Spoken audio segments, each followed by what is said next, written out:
As a CIA officer and Pentagon official by training, I believe that the single greatest security threat to the United States is not coming from abroad. It's the shrinking middle class here at home, in the middle class in the first place. And this is the thing that many Democrats have, quite frankly, lost touch with. When you can't provide for your kids, you feel anger, you feel shame, you lose your dignity, and you look for something or someone to blame. That anger, that suspicion among Americans, that right there is what I mean by an existential threat. Democrats are very disparate. We're like a solar system with no sun.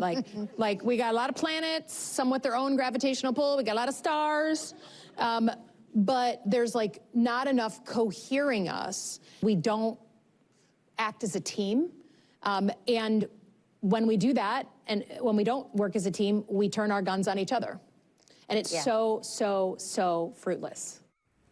That was Democratic Senator Alyssa Slotkin of Michigan yesterday, delivering a wake-up call to Democrats while pushing her party to focus on the middle class.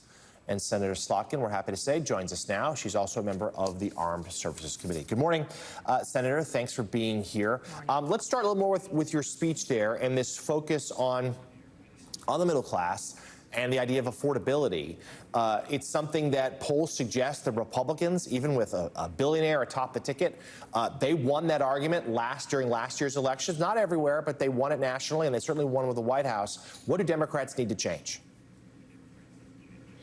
I mean, I think it's about prioritizing the economy and costs, frankly, at this point, almost above anything else, and making sure we're actually responding to the needs of the people. The November election made this very clear. Even though I don't think this president is at all lowering people's costs, I think he's raising costs in a whole bunch of areas. Democrats, if you stand for everything, then no one knows what your priorities are. We have to get back to our basics, do the foundational things, job creation, housing. We should declare a housing emergency right now based on the problem. Healthcare. Is there anyone in America who thinks that healthcare is working right? So get back to the basics, focus on those things ruthlessly. So, Senator, you obviously more of a moderate Democrat, but what you just mentioned there, cost of living, cost of housing, also were the centerpieces of the campaign in New York City for the Democratic nominee for mayor, Zoran Mamdani. He, of course, proudly declares himself a socialist, very, very far to the left to you and many of your colleagues on many issues, but yet in some ways you're speaking the same language. So my question is, what do you make of his rise? Is the party big enough for all of you? Yeah, I mean, I think I'm not going to pretend to be a complete expert on New York City politics, but I think the messages coming out of that election a couple of days ago seemed clear to me, which were, number one, people, just like in November, are still really focused on the cost of living, on economy and their own kitchen table economics. And number two, people are looking for a new generation of leadership. I think you're seeing that across the board. I think that's a hangover from the last presidential election. People want something different. We don't agree on everything, that's for sure. But I think those were the major messages. And so the economy and getting back to those basics is an area where a lot of Democrats agree. It is an area where we can unite. And I think that's where we need to get back to. And it just kind of, no one cares about your trick plays if you don't get your basics right. Senator, I want to talk to you about another issue that has wide resonance with Americans. As the father of a 5-year-old, it resonates with me. I'll read you your quote. "We should ban cell phones in every K-12 classroom in America. Congress and the courts should hold social media companies accountable for using algorithms that get kids addicted to extreme content on their platforms." This is something that I've wondered about. Is the Jonathan Haidt Anxious Generation movement a politically viable one? Could you please explain why you decided to take up that cause in particular? Yeah, I mean, I think I just started to do actually a deep dive on how we should be thinking about education with artificial intelligence coming in, right? I mean, people don't get that artificial intelligence has the potential to change our economy and our schools more than the internet did. So really significant. And as I went on that deep dive, all the studies that have now been done about distraction, lack of concentration, lack of people skills that our kids have, lack of critical thinking, it just really, kind of pulled me in that while I'm thinking about AI, what we're really not grappling with is what cell phones and social media in general are already doing in our classrooms.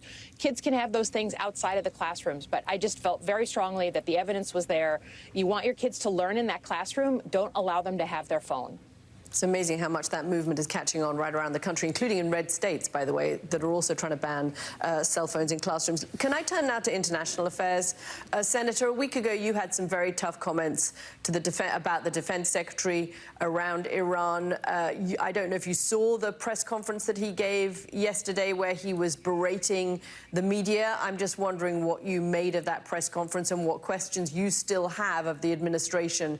As a former intelligence analyst at the CIA yourself, you try to make the best assessment of how far we managed to destroy Iran's nuclear program. Yeah, so I'm a former CIA officer and Pentagon official, so we finally got our briefing from Secretary Hegseth, Secretary Rubio, the director of the CIA, the chairman of the Joint Chiefs yesterday. All senators got that brief. It was very well attended. It was classified, so I can't go into the details, but I think what was important to me is that there's been significant damage done to the Iranian program, and I think that's a positive thing. The battle damage assessment, the true understanding of whether something was destroyed and how many years we set a program back, that's going to take a minute. And anyone who says that, oh, this is exactly what happened, either the president of the United States or someone who's a critic of the president of the United States, if you say you know what happened already, you don't understand how intelligence works. It takes a minute. And we're going to see. We're going to have to figure that out. I think in the meantime, though, there's damage to their nuclear program. There's also damage to the psychology of the regime, right, of the government. They have no air defenses on top of Iran right now. I mean, it is vulnerable, more vulnerable than it's been in my entire lifetime. That changes a country. So I think we need to wait. I was glad they finally did a briefing. It was very obvious that the director of national intelligence, Tulsi Gabbard, was not there, which is unusual.